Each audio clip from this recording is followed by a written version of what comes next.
presented by Radhika Records. नजरिए से दूर भइल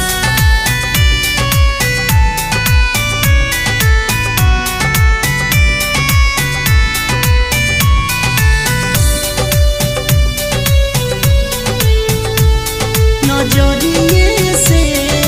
दूर भइल जब हमके वफा हो गई तब किस्मत खफा हो गई हो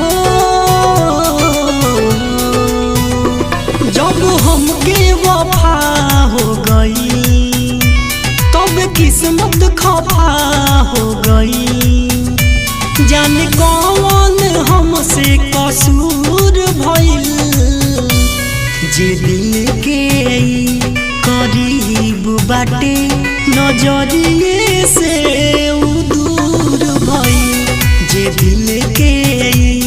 करीब बाटे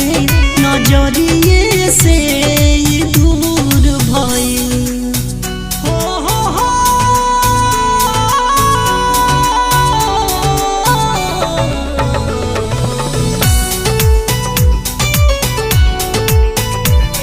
नजरिए से लाग गईल जब पगल के लत हो तबे हमरा साथे भइल खेलायल बात हो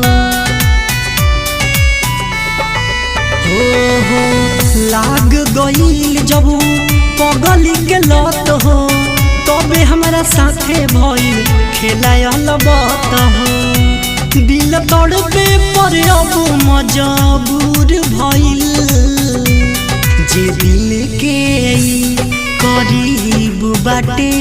नजरिए से दूर भइल जे दिल के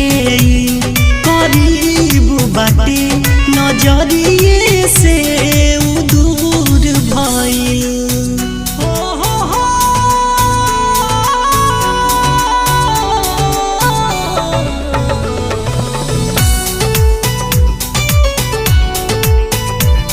नजरिए से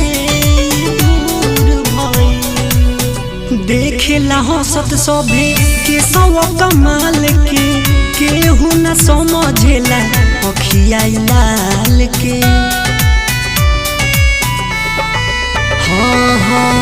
देखेला हंसत सभे के सव कमाल के केहू न समझेला अखिया लाल के जाने पंकज कौनी दस दूर भइल जे दिल के करीब बाटे नजरिए से दूर भइल जे दिल